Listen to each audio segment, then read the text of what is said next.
Olá pessoal, sejam todos bem-vindos. Nesse vídeo nós vamos falar da análise fundamentalista das lojas Renner.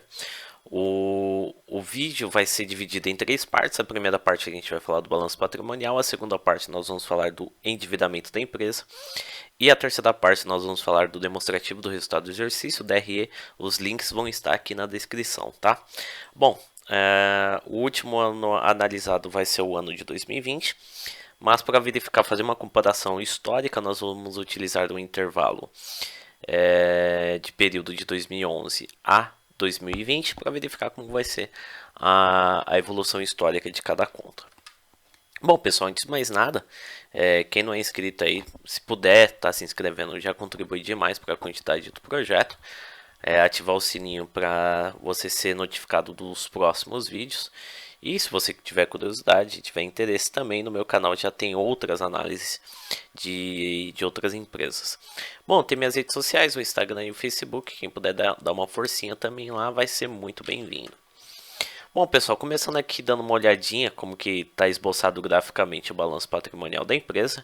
A barrinha azul é o ativo total, a barrinha laranja é o passivo total e a linha cinza é o patrimônio líquido da empresa. O ativo total são todos os bens e direitos que a empresa tem a receber, os ativos que estão em seu nome, e o passivo são as obrigações que a empresa tem a pagar a terceiros. E o patrimônio líquido é o dinheiro que foi investido pelos sócios e acionistas.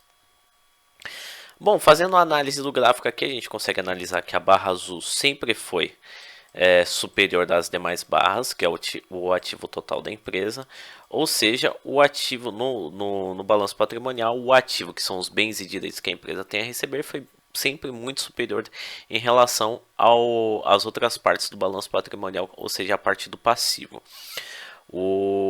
Só um ponto negativo que a gente consegue analisar aqui, que o patrimônio líquido, que é o dinheiro que é investido pelos acionistas, que é o capital próprio, é inferior, sempre foi inferior ao passivo total, ou seja, as obrigações superam o dinheiro que foi investido pelos sócios e acionistas. Não é também nada de outro mundo, mas é um aspecto a ser levado em consideração. O dinheiro investido pelos sócios e acionistas em todo o período aqui sempre foi inferior ao passivo total, ou seja, capital que foi aplicado através de capital de terceiros. Bom, vamos dar uma olhadinha na análise do ativo. Aqui é o ativo total.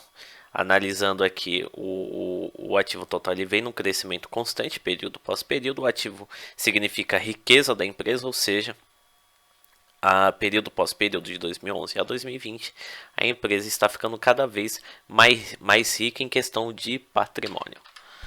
Bom, aqui são disponíveis o dinheiro que a empresa tem em caixa ou o dinheiro que fica aplicado em contas de liquidez imediata, por exemplo, conta corrente, conta poupança e CDB de liquidez imediata. Se a gente verificar, ele vinha num crescimento não tão forte assim de 2011 a 2019, porém aqui em 2020 aqui ele deu um up, aqui deu um crescimento muito forte em relação ao seu capital disponível para ele utilizar de acordo com a sua necessidade. Bom, aqui a gente tem os estoques. A gente faz uma relação com a receita líquida, ou seja, o total de vendas da empresa. A barra laranja é a receita total, a barra azul é os estoques. Aqui a gente consegue avaliar um ponto muito positivo. Os estoques vêm no crescimento forte aqui. Só teve uma queda aqui em 2020, porque teve fechamento das lojas lá nos shoppings, né, os lockdowns. Então a loja Renner, que tem bastante lojas localizadas em shoppings, então ela foi diretamente impactada, mas teve uma queda.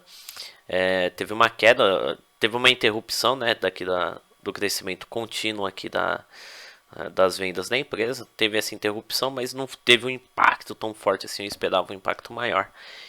Teve um impacto aqui em 2020, mas não teve uma queda tão considerável assim. Voltando em relação ao estoque, a gente consegue analisar aqui que está no aspecto lógico. Teve um aumento dos estoques da empresa, mas em contrapartida teve um aumento de vendas. O ideal é que, ou se há aumento de estoques, mas que ocorra aumento de vendas. Agora, quando há aumento de estoques e a diminuição de vendas, a gente já liga um sinal de alerta que está ocorrendo um aumento do volume de estoque parado na empresa e diminuição das vendas. O fluxo ideal é aumento dos estoques e contrapartida o aumento de vendas. Bom, aqui então está num cenário ideal. Teve essa interrupção aqui do crescimento contínuo de vendas da empresa, mas tem uma explicação que é um assunto não recorrente, que é a questão da pandemia da empresa. Pandemia do coronavírus, que acabou impactando as economias, principalmente de lojistas. Bom, aqui a gente está fazendo um comparativo novamente das vendas, que é a barrinha azul, e o imobilizado. O imobilizado é os ativos da empresa que são utilizados para, que no caso são as lojas da empresa, os móveis lá que a empresa utiliza, a questão da estruturação da loja, tudo que envolve os ativos da empresa que contribui para a venda é envolvido no ativo imobilizado da empresa. Bom, a gente consegue avaliar novamente que o crescimento das vendas é o mesmo do gráfico anterior. Teve uma interrupção aqui em 2020. O critério é o mesmo esquema do estoque. Se há aumento do ativo, a ideia do aumento do ativo é o que? Em contrapartida, ter um aumento de vendas. Foi o que aconteceu. O ativo imobilizado da empresa veio crescendo. Em contrapartida, o total de vendas da empresa aumentou. Só em 2020 também teve, a gente consegue avaliar que a empresa foi criteriosa, teve diminuição das vendas da pandemia, não teve aumento do ativo imobilizado da empresa, ficou estável, ou seja, a empresa não comprou, não investiu mais em imobilizado em 2020, está no mesmo patamar de 2019. Em contrapartida também teve uma interrupção do aumento do aumento contínuo do total de vendas da empresa. Bom, vamos falar um pouquinho da análise do passivo. O passivo são as obrigações que a empresa tem a pagar a terceiros. Veio no crescimento constante também, bem parecido com o ativo total. Ou seja, período pós período, o volume de obrigações que a empresa tem a pagar a terceiros vem aumentando consideravelmente. Bom, aqui a gente faz um comparativo de como que está desmembrado o passivo circulante e o passivo não circulante. O passivo circulante é as obrigações que a empresa tem a pagar num período de até 12 meses. O não circulante é a dívida que a empresa tem a pagar a longo prazo, ou seja, acima de 12 meses. Bom, a barra azul é o passivo não circulante, a barra laranja é o passivo não circulante. A gente consegue avaliar que o passivo circulante, ou seja, as obrigações que a empresa tem a pagar, sempre foi superior ao passivo não circulante. Isso aqui é um aspecto que eu não gosto muito, ou seja, que a maior parte da dívida da empresa, das obrigações que a empresa tem a pagar, é no período de até 12 meses, ou seja, a empresa precisa girar o mais rápido possível para obter caixa o suficiente, vender o seu estoque, fazer seu estoque girar para poder gerar caixa, para honrar esses compromissos. E caso a empresa não tenha esse capital para honrar no período de curto prazo, há uma grande possibilidade da empresa ter que fazer captação de capital de giro, que é empréstimos e financiamentos, e aumentar a questão do endividamento da empresa. O ideal, não é errado a empresa pegar empréstimos e financiamentos, mas o ideal quando a empresa pega empréstimos e financiamentos é com o intuito de fazer investimentos de aumento, com o intuito de aumentar as vendas e não para quitação de dívidas.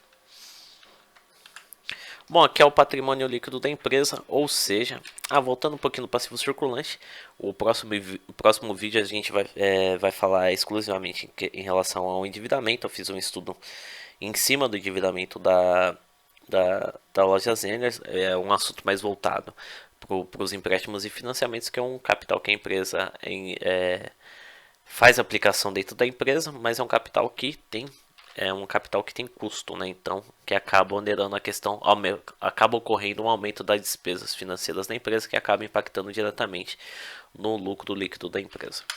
Bom, aqui a gente tem um patrimônio líquido, ou seja, o dinheiro investido pelos sócios e acionistas, e onde fica aplicado também os lucros acumulados da empresa. Bom, a gente consegue avaliar que é um ponto muito positivo. A questão do patrimônio líquido da empresa vem aumentando período pós período, ou seja, o dinheiro que foi investido pelos sócios e acionistas vem em constante valorização. Bom, pessoal, termino a análise aqui, espero que vocês tenham gostado. Novamente, quem puder estar se inscrevendo no canal, eu agradeço demais. Tem minhas redes sociais aqui também, é o Instagram e o Facebook. Se você quiser dar um pulinho lá, vai ser muito bem-vindo. Um grande abraço, até o próximo vídeo. Lembrando que a continuação da análise, os links estão aqui na descrição.